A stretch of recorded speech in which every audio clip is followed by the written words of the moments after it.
que te comenté. Hola, soy el doctor Anselmo Flores Andrade y sean bienvenidos al programa Conversaciones con Perspectiva.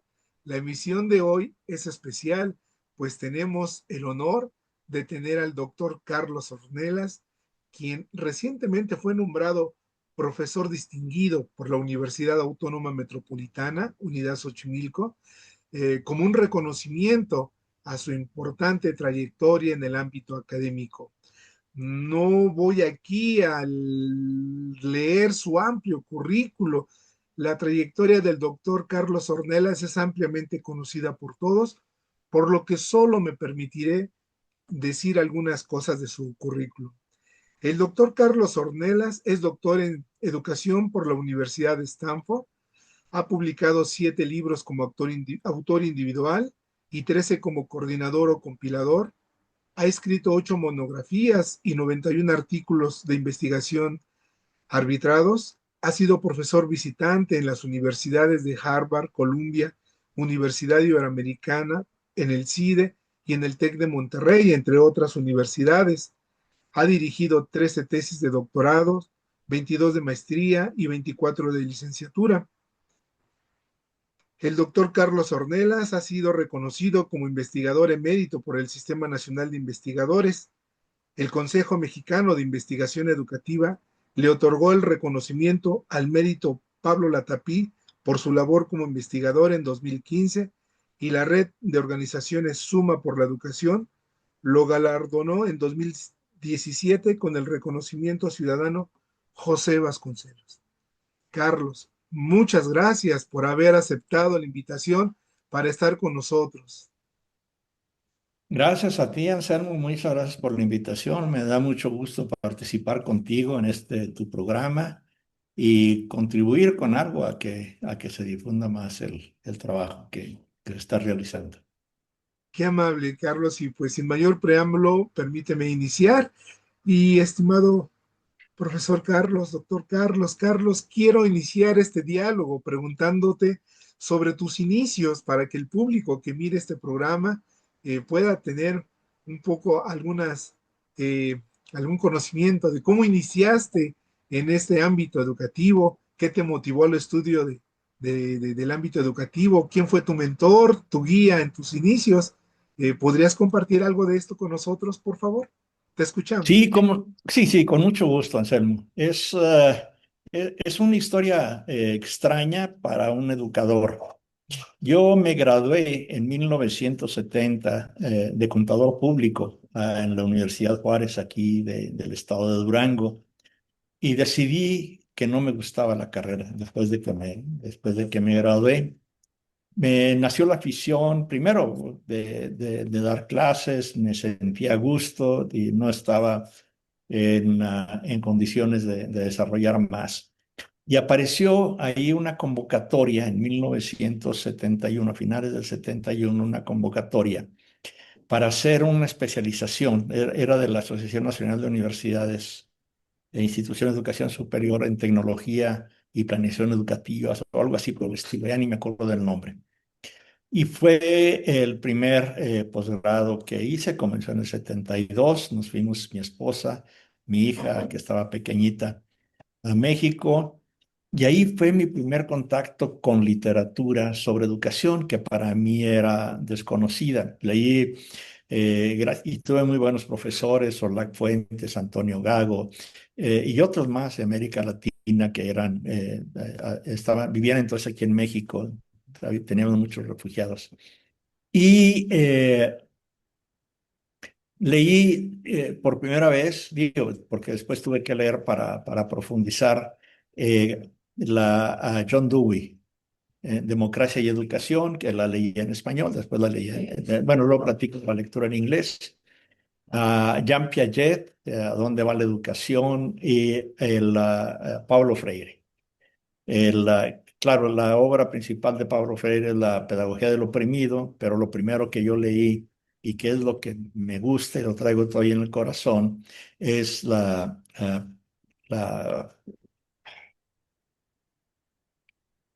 bueno, de la libertad.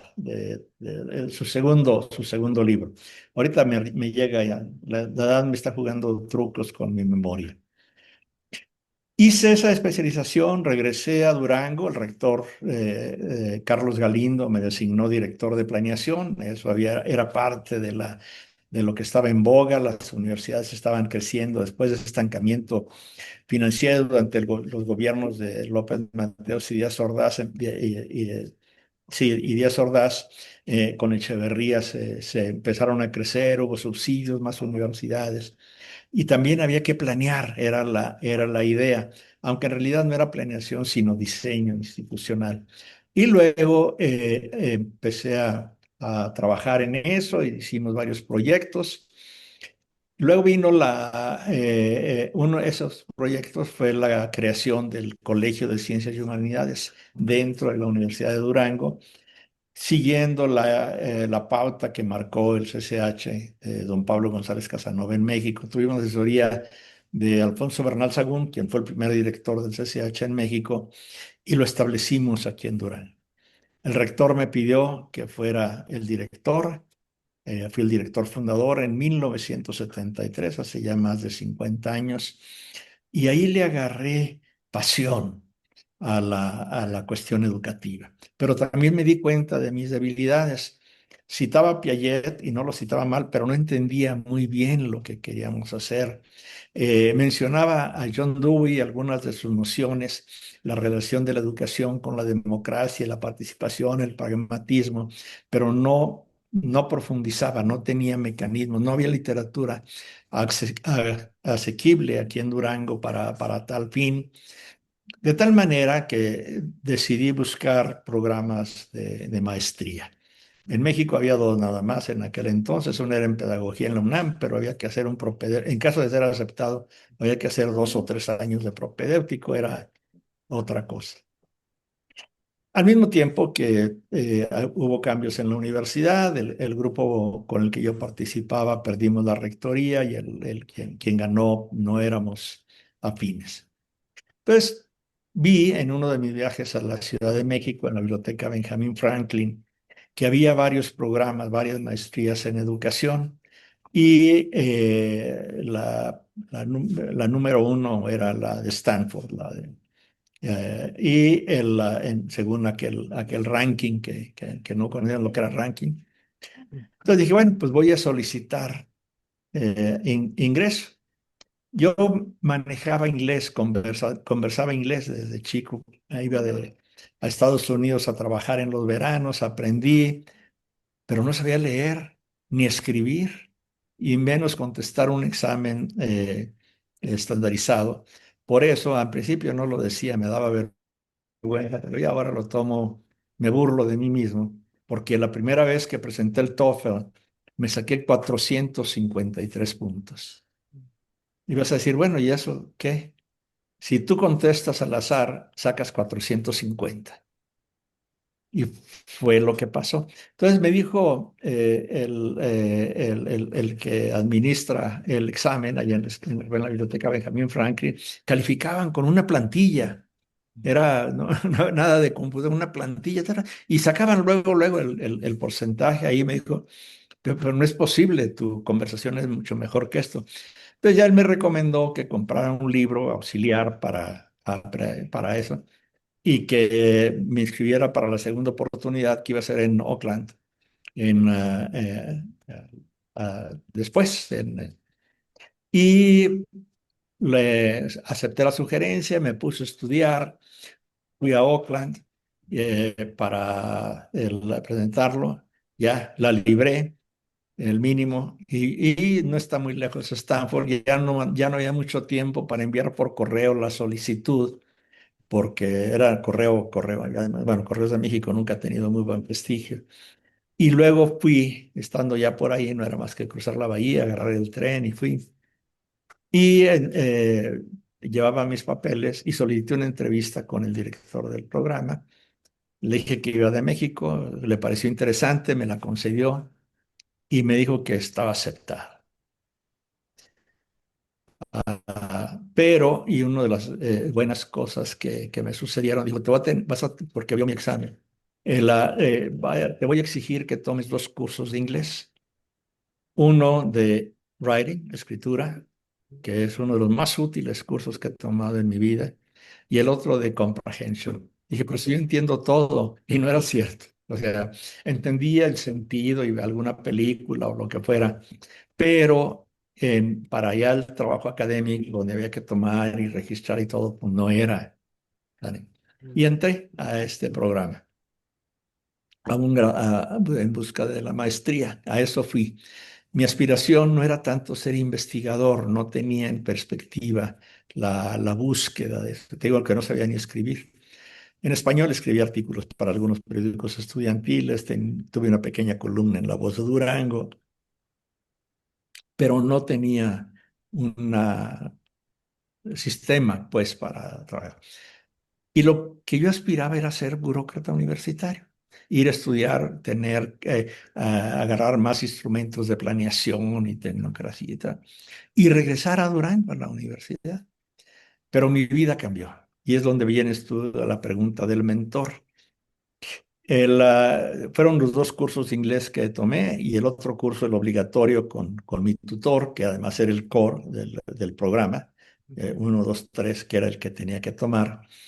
Y el otro que era libre y que tenía que aprobarlo el tutor, lo escogí por el nombre, Education Development in Latin America.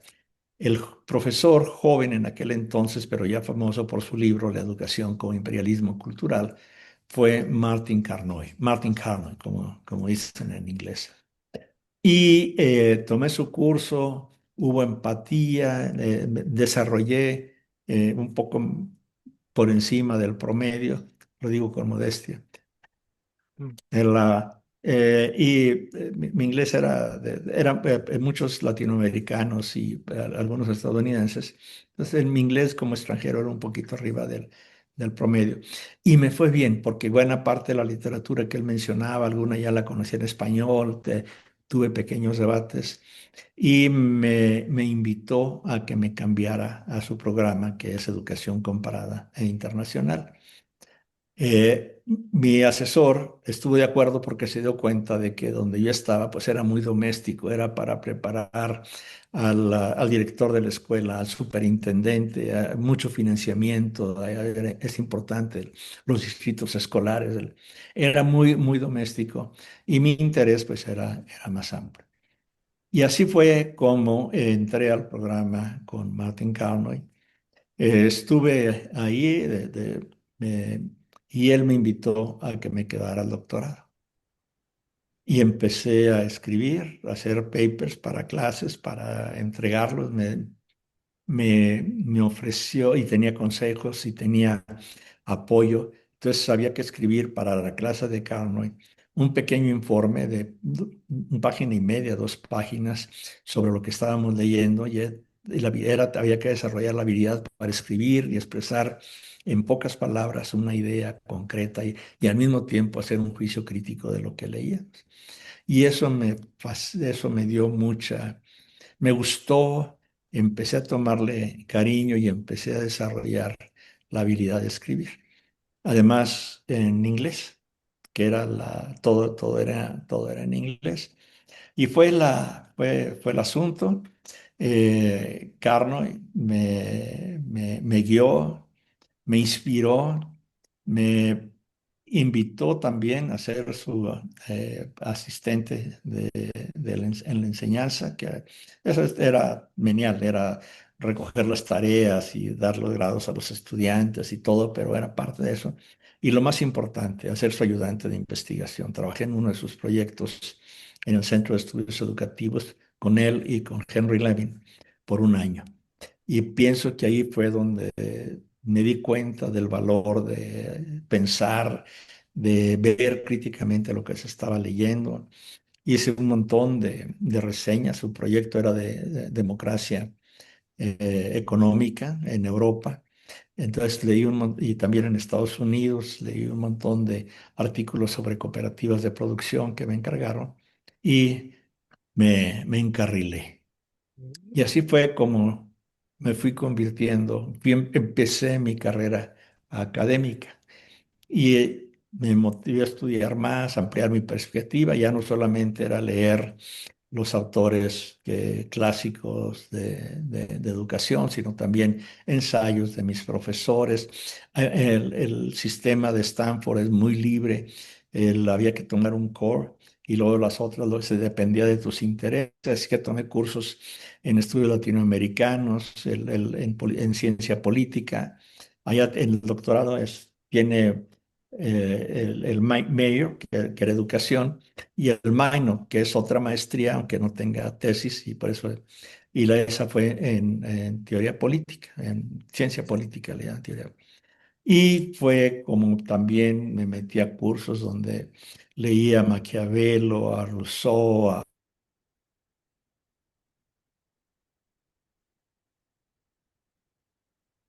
entonces fue un proceso de entrenamiento muy fuerte, muy sólido, con magníficos profesores, muchas lecturas y muchas horas de trabajo, desveladas.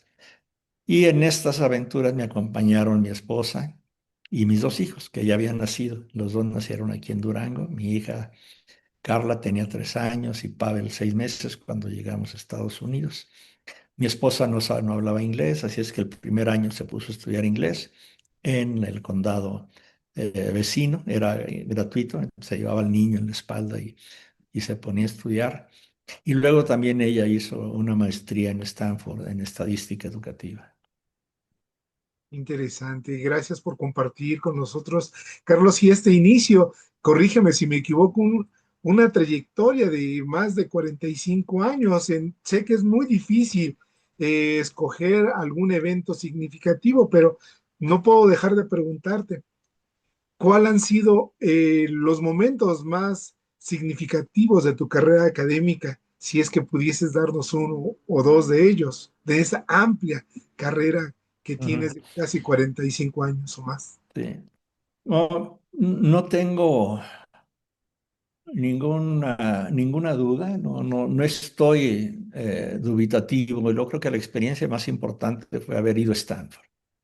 Realmente fueron años de formación, de trabajo intenso, pero también de exploración, de ideas nuevas, de aprender la disciplina, como si fuera soldado, disciplinado para trabajar, levantarse temprano, acostarse tarde, leer mucho y sobre todo a colaborar con mis profesores, pero también con otros estudiantes, colegas, y aceptar que no siempre uno tiene la razón, que había que estar siempre.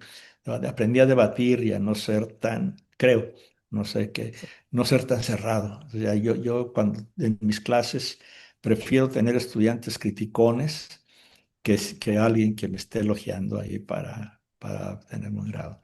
Entonces ese fue el primer momento, creo que el más significativo de los que haya pasado. El otro fue dentro de la Universidad Autónoma Metropolitana. No fue un momento en especial, sino el tiempo que transcurrí. Me sentí muy satisfecho en las clases que daba, en tener estudiantes brillantes. Y di cursos desde el curso inicial, que el tronco interdivisional, que allá tenemos la ideología del modelo Xochimilco, que es interdisciplinario, hasta los cursos de doctorado más avanzados. Tuve estudiantes de postdoctorado y fueron siempre de gran satisfacción.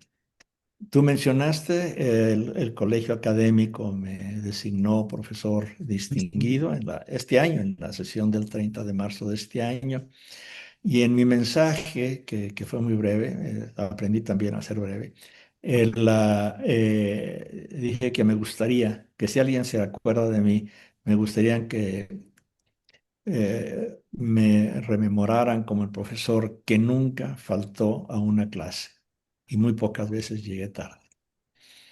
Entonces, ese es, no es momento, sino toda la trayectoria. Realmente Xochimilco, la UAM en general me dio mucho, Me sentí muy a gusto, nunca tuve problemas, tuve mucho apoyo de colegas y de autoridades también para dar a conocer mi trabajo, para asistir a conferencias nacionales e internacionales, participar en un montón de actos académicos en otras partes y también facilidad para mis estancias en Japón, en las universidades de Hiroshima y de Nagoya. Y tuve, bueno, miré también esa ceremonia muy emotiva, Carlos, es muy emotiva y bueno, pues vamos a continuar. Sí.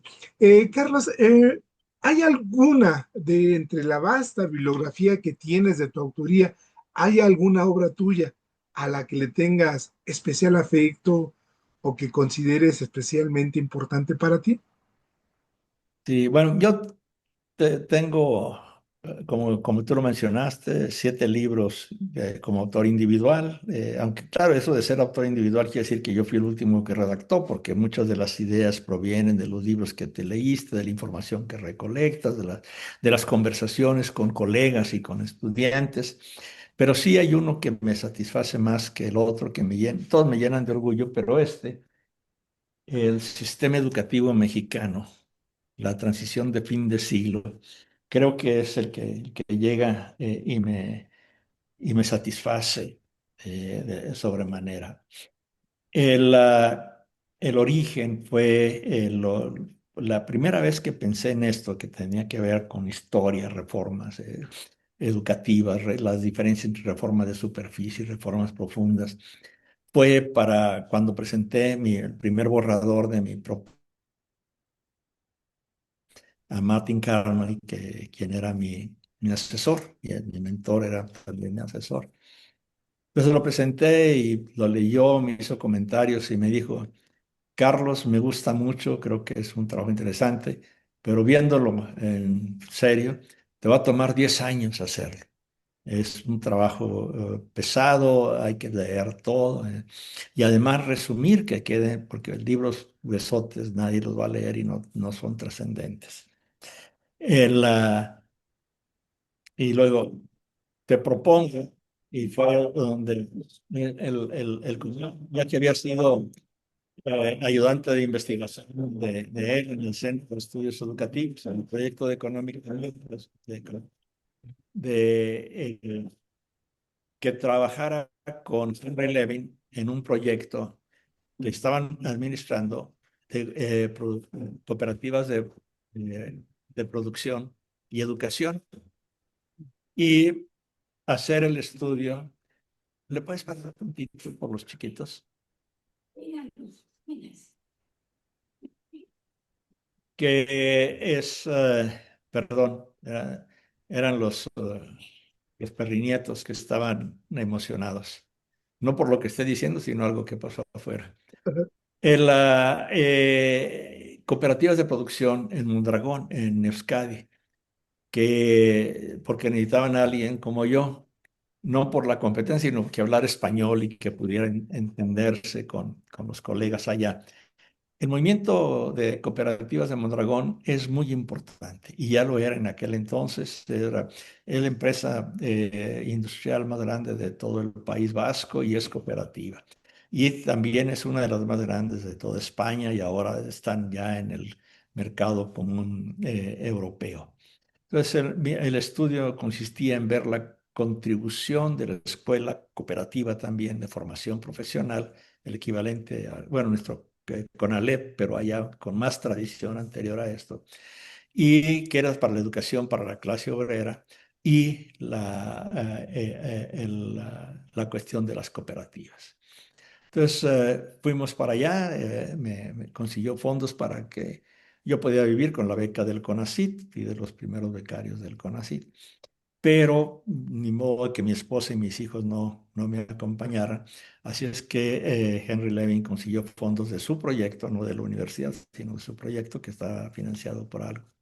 No recuerdo la institución que había financiado y pudieron acompañarme. Entonces nos vivimos en el País Vasco 6 meses, muy violentos. No se compara con la violencia actual que tenemos en México, pero la ETA todavía estaba vigente. Fue el año que se promulgó la Constitución, fue el tiempo post-Franco, y estaba resurgiendo el euskera, que había estado prohibido durante la dictadura franquista, y fue una experiencia maravillosa también para mis hijos. Mi hijo chiquito, que iba a cumplir 4 años, pues también empezó a hablar euskera en la Icastola, estaba chiquito, iba ahí, entonces era la, la, la cosa.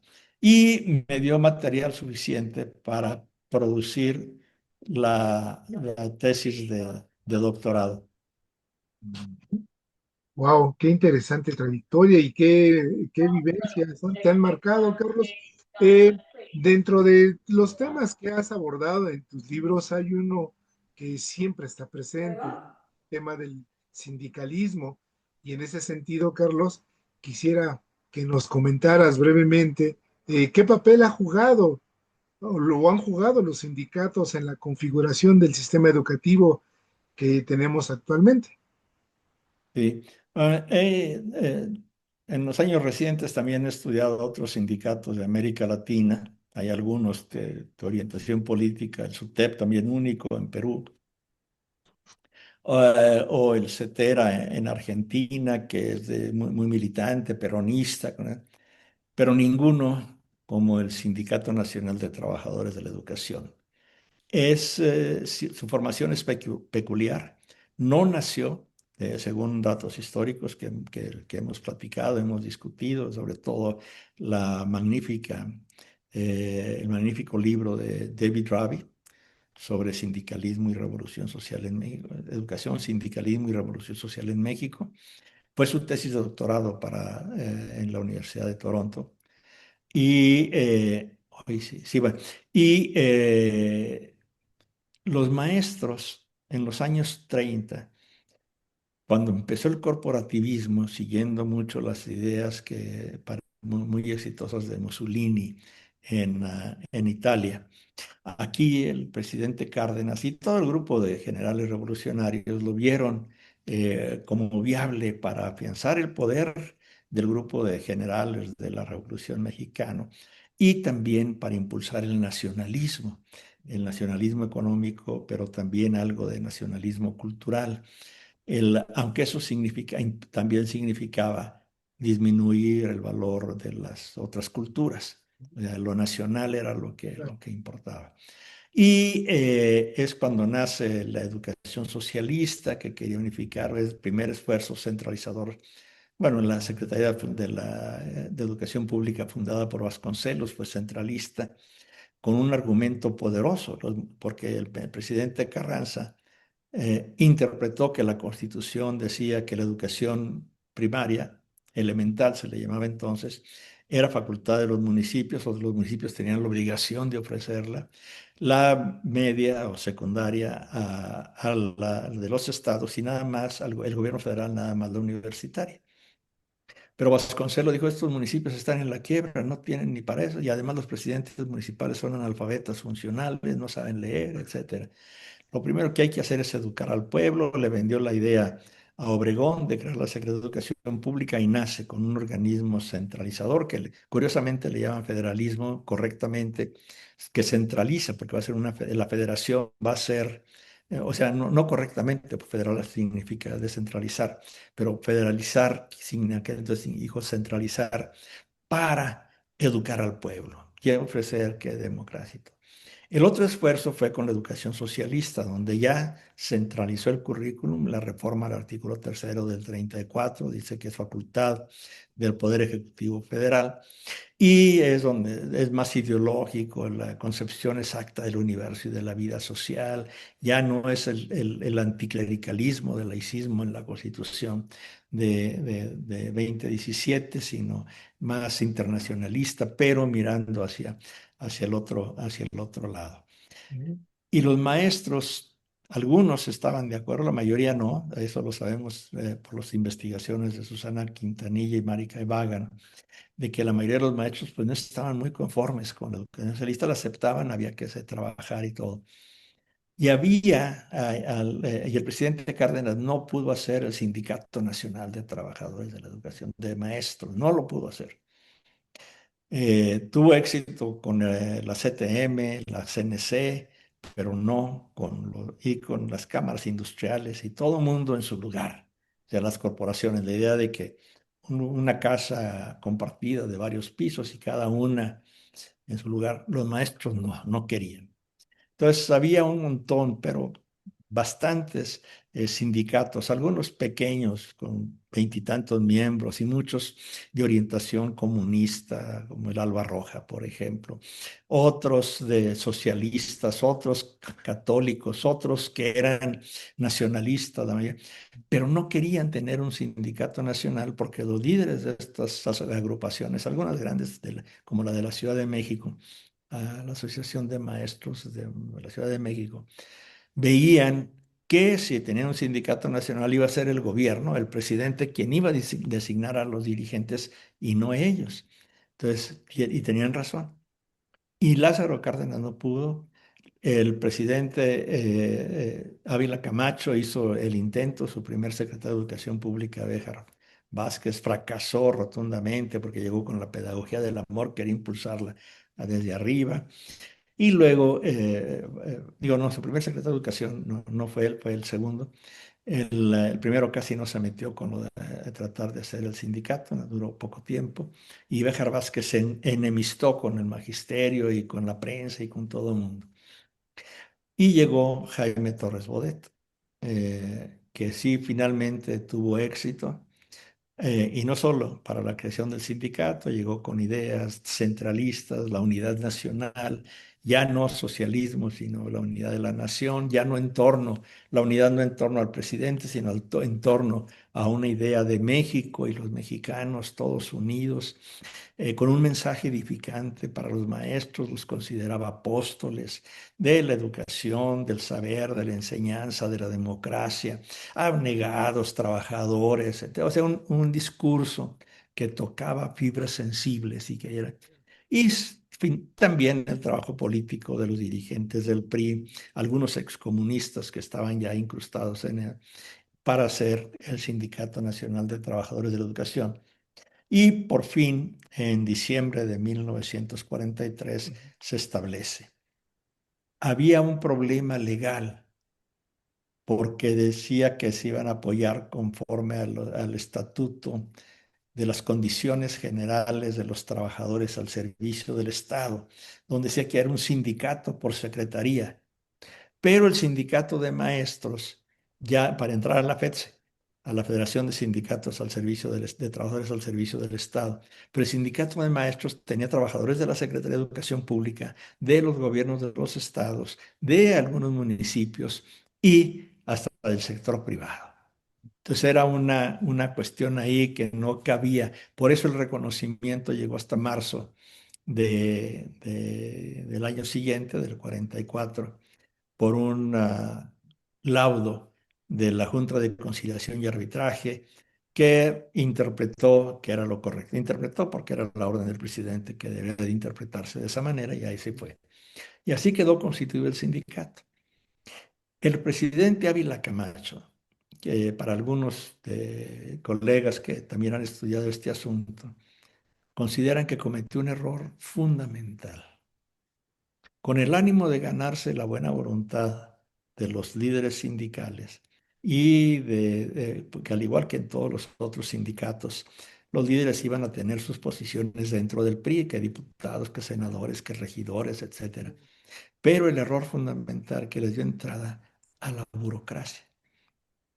Por decreto, en las condiciones, en el reglamento de la Secretaría de Educación Pública, eliminó la idea, la noción de que el puesto de director de escuela era de confianza. O sea, dejó de ser autoridad. Era la autoridad, el director de la escuela. Y a partir de ese decreto, dejó de serlo. ¿Y qué fue lo que pasó? Que entonces el sindicato, el primer grupo, la primera camarilla que gobernó al mando de Robles Martínez, interpretó eso de que, bueno, ya tenemos a los directores de las escuelas, nosotros los vamos a designar. Ya no era de confianza, sino de escalafón. Y ellos administraban el escalafón y podían interferir para que fueran ahí. Entonces, bueno, viene la ley. Al principio sí buscaban que fueran profesores con cierta reconocimiento o maestros que tuvieran dedicación, que fueran aceptadas por sus colegas. Pero muy pronto eso quedó rebasado. Y en una reunión que hubo en algún de Querétaro del Consejo Político Nacional, Robles Martínez propuso bueno, en pocas, digo, no con estas palabras, digo, bueno, ya tenemos a los directores de las escuelas, ¿por qué nos vamos a conformar? Vamos por el Inspectorado Nacional. Entonces vamos a designar, vamos a pelear para que nos deje el gobierno designar a los inspectores o llamados supervisores. Y le tomó décadas, pero lo logró, colonizó. Y a partir ya por ahí, ya en el gobierno de López Mateos era una cosa consolidada, con Díaz Ordaz no se diga, que el inspectorado ya lo administraban los dirigentes sindicales. Y hay un montón de anécdotas de cómo las amantes de unos o los parientes o eran los que llegaban allá. Entonces, el concepto que yo utilizo, que he debatido con otros colegas porque no les parece adecuado, es que es la dirigencia del sindicato colonizó el gobierno de la educación básica, a grado tal que llegaron a considerar la subsecretaría de Educación como posición sindical. Ahorita relato el conflicto en el gobierno de Echeverría, que era ya su posición. Entonces, ¿por qué colonizar? Decía, no, es que fue como si... siguiendo a mi mentor, a Martin Carnoy, en su libro de Educación con Imperialismo Cultural, él estipula que hay tres tipos, digo, no es una estipulación, identifica tres tipos de colonización: por invitación, por pacto y por conquista. Entonces, el presidente Ávila Camacho invitó a los sindicatos a que ocuparan las direcciones de las escuelas. O sea, fue una invitación. Así como el presidente Calles invitó a los menonitas a que vinieran a colonizar zonas desérticas de Sella y todo, y que ahora son emporios, pero con mucho trabajo. Y bueno, Ávila Camacho los invitó. Luego hubo diferentes tipos de pacto para ir acomodándose en la burocracia baja, primero del gobierno federal y luego en la de los estados. Y después por conquista, con los pleitos entre Juventud Barrios y Solana, cuando era secretario de Educación Pública con López Portillo, había que conquistar, y además lo dijo Juventud con todas sus palabras, porque Solana, que se dio cuenta que cuando llegaba a los estados no había nadie de la Secretaría de Educación Pública que lo recibiera, me dice, me recibe el dirigente del sindicato. Y además y van los y todo es el sindicato los que manejan ahí. Entonces, con el apoyo de López Portillo, creó la descentralización administrativa, que es decir, crear delegaciones de la Secretaría en cada uno de los estados. Y él era facultad del secretario designar al delegado. Y Juanito dijo, no, pues hay que conquistar también esas delegaciones y había que presionar y pelearse. Y ya en la campaña presidencial, pues derrotaron a Solana porque conquistaron la mayor parte de las delegaciones. Los delegados eran ya del sindicato y todos los directores que tenían que ver con educación básica, todos sin excepción, eran de la familia sindical. Entonces, es la colonización. Y en el gobierno de Peña Nieto, la idea era muy clara: acabar con ese tipo de colonización. La consigna del Pacto por México era la consigna política: recuperar la Rectoría de la Educación. No sabía la Secretaría de Educación Pública cuántos maestros había en México, no sabía cuántos asistían ni nada. Por eso, en el Pacto por México y con la reforma que empezó Peña Nieto en el 2013, ordenó al INEGI que levantara el Censo Nacional de Maestros de escuelas, maestros y alumnos de educación básica y especial, el CENAVE. Y en abril del año del 2014 llegaron los primeros resultados. Terrible. O sea, más de 40,000 comisionados cuando el Bester de Gordillo decía que no llegaban a 10,000.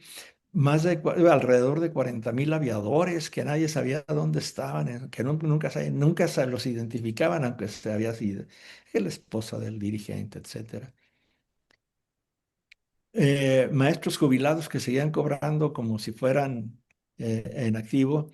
Y ojo, la joya de la corona, más de 50,000 difuntos cobraban cada quincena. Decían, cuando mencionaba esto, se reían, decían, ¿cómo es posible? Digo, sí, yo soy testigo, yo vi cómo los días del cobro de la quincena en los cementerios salían los maestros para ir a recoger el cheque. Pero a ese grado llegaba. El 13, ya no, se me fue alrededor del 13% de la nómina magisterial no tenía sustento. Entonces se acabaron. Y eso fue un logro. Marco Fernández y en México Evalúa y otros estudios que hicieron, estima que de 1 de enero del 2014 al 18 al último día, al 30 de noviembre de 2018, el gobierno, la nómina magisterial, cerró más de 50,000 millones de pesos. Wow. A ese grado era el desperdicio.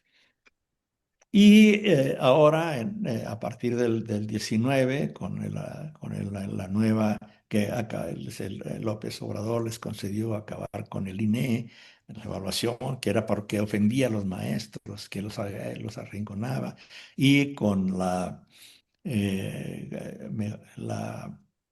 el servicio profesional docente, porque que no porque se acabó la colonización, porque ya eran burócratas profesionales de la Secretaría de Educación Pública quienes tomaban las decisiones y ya no los líderes sindicales. Entonces, el pacto desde la campaña con López Obrador fue que había que reconquistar esta situación y ahí la llevan. Ya están, ya se va a acabar la mejor edu, ya van a entrar, digo, la cosa que la carrera de las maestras y los maestros, que se quejan que porque las autoridades no escuchan las propuestas de los sindicalistas, ya las van a escuchar, ya la presidenta les dijo que sí. Perdón, es la Comipems, de la carrera no, ¿cómo se llama? La ¿El carrera de UCICAP? las maestras. El UCICAM, perdón, sí, el UCICAM, la Comipep ya se acabó, era la de educación media, el UCICAM, que era lo de la carrera de las maestras, un hombre muy, muy de la cuarta T. Y la Mejoredo, que todavía sigue ahí, pero ya sobreviviendo a duras penas. Y que ya van a regresar, o sea, ya están reconquistando cosas. No tengo evidencia, pero sí hay rumorcitos de que ya empieza por ahí, en algunas partes, a haber aviadores. Poquitos, pero Wow, Carlos, qué interesante esto. Desafortunadamente, ya sabes que el tiempo es un tirano en este tipo de emisiones. Te voy a comprometer para una segunda emisión. Ojalá tengas la agenda para que sigas compartiendo tus reflexiones sobre este y otros temas. Pero sí me gustaría formularte la última pregunta para el público, los jóvenes investigadores del ámbito educativo que van a ver y escuchar este programa. Si nos puedes compartir, Carlos, ¿qué consejos nos darías para las nuevas generaciones de investigadores en educación, tomando en cuenta esta amplia experiencia que tienes? ¿Qué les compartirías a estas nuevas generaciones que ya están aquí? eh, no tengo mucho, no soy tan directivo. Cuando yo en las tesis que dirigí, en todas las tesis que dirigí, yo me fijaba primero que tuvieran un argumento sólido, que estuviera de sustancia, que fuera el lenguaje claro y que economía de palabras. No, no. Respecto a la orientación filosófica o el enfoque teórico que quisieran escoger, yo estoy completamente abierto porque eso es de cada quien. Mi consejo es que sean disciplinados como soldados, que una vez que agarren una tarea la cumplan, que se fijen metas y que tengan y que hagan el esfuerzo por cumplirlas, que hay que hacer calendarios y que el conocimiento va siempre adquiriéndose en ciertas etapas. Averiguar cosas nuevas implica tener la cabeza abierta, o sea, estar siempre abiertos a explorar nuevas avenidas, a buscar fuentes, ahí no casarse con un solo marco teórico o con verdades ciertas, sino estar abierto a las diferentes corrientes, tener esa perspectiva, explorar y ser disciplinado sin que esto se decir y seguir siempre el interés propio, pero también escuchar las otras. Tener, saber hacer crítica razonable sobre el trabajo de otros colegas y del suyo propio, y también la humildad suficiente para aceptar la autocrítica, la crítica y hacerse autocrítica de que no siempre tenemos razón, de que hay veces que nos equivocamos. Yo me equivoco con frecuencia y hay veces que me da trabajo reconocer el error porque todavía, a pesar de la carrera y los años transcurridos, pues hay reminiscencias del amor a lo que uno hace. Y ya me enamoré de esta pieza y así es. Y no, no necesariamente es así. Pues, Carlos, gracias por tus reflexiones. Solo me resta decir, fue un honor haber conversado con el doctor Carlos Ornelas, profesor distinguido de la Universidad Autónoma Metropolitana, Lida Xochimilco, formador de varias generaciones de estudiantes de licenciatura y posgrado, un excelente académico de primer nivel y sobre todo un gran ser humano. Gracias, Carlos, y hasta la próxima emisión. Un abrazote, mi amigo.